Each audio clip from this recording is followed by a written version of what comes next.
Guardian Academy. We're back with the core concept, this little shield up in the left-hand corner. That's what it means, core concept. You're going to want to come back to it. It's really designed to rewire the way you think about things. These videos are going to be broad stroke because you got to understand them conceptually before the details really matter. And then we get into the details as you climb the tiers and get help from the community and all that stuff. Okay, today we're going to talk about one of the most important core concepts, if not the most important core concept, which is the idea of the solvable problem. See a little trademark there, trademarked by one of my good friends and partners in other companies, Dan Nicholson. And the solvable problem is actually extracted out of Dan's book, Rigging the Game, How to Achieve Financial Certainty, Navigate Risk, Make Money on Your Own Terms. Great book, Wall Street bestseller. He knocked it out of the park. I strongly recommend it. Get it on Amazon or whatever. I'll put a link in the description. But we're going to dive into the solvable problem because it answers the question. It answers many questions like, should I do XYZ? When should I do XYZ? How do I know if something is good or bad? How do I know when to invest or divest? How do I know when to do more or to do less? How do I know when to take more risk? How do I know when to take risk off the table? Does this even make sense for me? And if you're not asking these questions and you don't have a solvable problem, it's because you're probably chasing more. You're just chasing upside. And that definitely is not the most efficient path forward. And we'll explain that, okay? So the biggest risk, remember, the biggest risk of all is that you don't get what you want out of life. Okay? So what is risky for you may not be risky for somebody else. What's risky for somebody else may not be risky for you. There are absolutely scenarios where if you don't take additional risk, you probably won't get what you want out of life. There's other scenarios where you're on track to get what you want out of life, and if you don't take risk off the table, then you're actually increasing the probability that you don't get what you want. So it's you relative to where you want to be. And the biggest risk is that the probability that you get what you want goes down. So there is no universal risky, not risky. There's just probability that you get what you want out of life. Okay, so I hope that makes sense. It's a little bit of a shift, but that's what we do when we talk about individuals. We're not group indexing.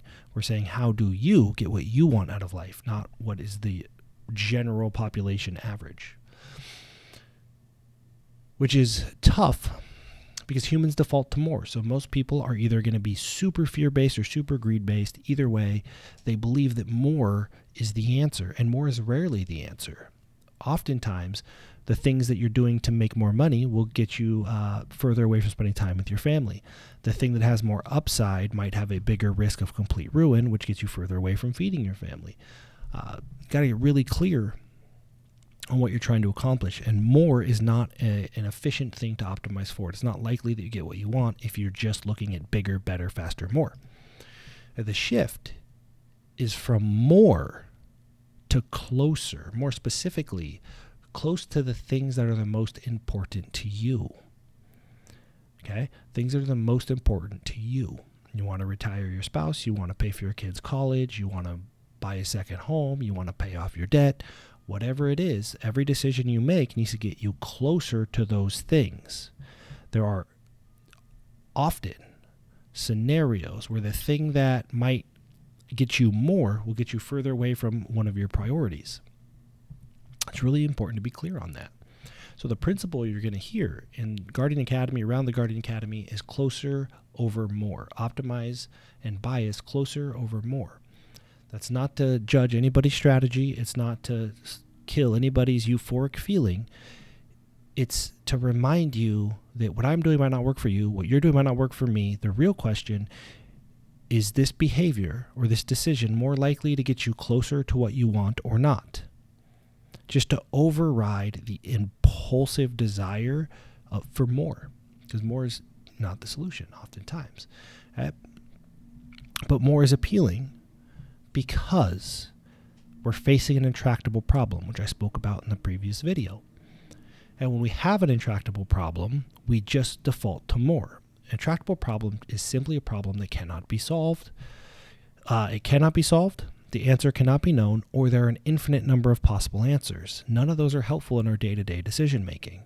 If I say, how do I get to the grocery store? And somebody says, well, there's an infinite ways to get there. That doesn't help you make a decision. Okay? If there's no way to get there, then That sucks. You can't get what you want, so on and so forth. So we look at a multivariable equation, which life is. There's a lot of components to life. There's way more than 3 components. This does not work for a few reasons. Okay, and this is what most of us are dealing with when we look at our life. We're looking at some variables defined, some variables undefined, and we're just trying to solve for it. We're just trying to make it add up. The 2 problems with this particular equation is, 1, there's an infinite number of answers. There's an infinite number of ways I can make this all add up. The biggest problem with that is there's an infinite number of outcomes. They are not outcomes that you decided, right? This variable is undefined. So the first step is making sure that even if there's a lot of variables, if we solve for it, we get the outcome that we want, not some random outcome. And so the very first step is we always want to define the outcome that we want. Then we can face a multivariable equation like this, and there may be infinite number of solutions here, which is still not ideal, and I'll show you how to fix that. But at least if we solve this, we end up with the outcome we want. So this is a better equation than this when we're talking about purpose-driven life and getting the things you want. Predefine the outcome that you want. Then you move the variables around to get that outcome. Okay, I hope that makes sense. The solvable problem informs. If we could get this down to 5 times 4 times y equals 20, well, that informs us what y is. Y is 1. Boom, problem solved. We're good. Okay, so it's the most efficient way to get the outcome that you want. The solvable problem informs behavior. It tells us when to take more risk, when we need to maybe take risk off the table, how to behave in certain situations. We might have 4 options in front of us. The solvable problem might tell us which one is the most likely to get us the things that we want. And it starts by defining the important variables, the things that are the most important to you. There's always a trade-off. Okay, we're not saying we want everything. Saying these are the most important things. Let's define those, and then we can move the other variables around if we need to. The first variable to define is your profit priorities. Those are the things that are the most important to you. You got to pay for your kid's college. It's very important that you do that. Let's say he or she goes to college in 11 years. It's going to cost $120,000.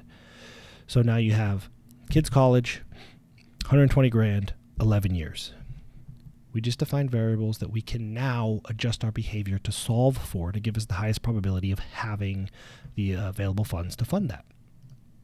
Okay, so we're going to talk really broad strokes just to understand the conceptual framework. The details can get crazy, but until you understand the conceptual framework, it's not even worth getting into the details. Okay, we got to think in terms of solvable problem, getting closer, not chasing more. And then we refine and we iterate it later. There's a ton of community members inside of the Guardian Academy. They're CCA graduates. Those are students that are actually certified in helping people with the solvable problem in the operating system. So they're in there, you know. If you need help to dial it in, you can dial it in. But first, we got to do the basics. Here's how you come up with your solvable problem.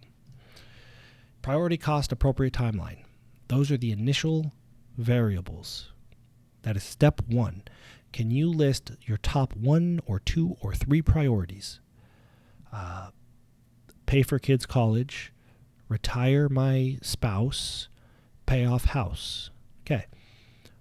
Pay for kids' college, $120,000. Timeline 11 years. Retire? Well, I'd like to retire after my kid goes to college. So that's also 11 years. I'm going to need X amount of dollars. Okay, so on and so forth. So then we have solvable problems. Okay, so you got to get clear on your priorities and you got to prioritize them. Be honest about what's the most important. So again, when it comes down to it, we can decide how to behave. The cost of that priority and an appropriate timeline, not the best case hopeful timeline, but an appropriate one. We can always collapse time down later. We don't want to be in a situation where we have to be urgent. Okay. So priority, cost, appropriate timeline. Now we have a solvable problem that informs. I'll give you a quick example of what it could look like. This is the Certainty app. You could do this on a spreadsheet. You could do this pen and paper. This is, again, a very broad stroke. But you can see here, this is an example.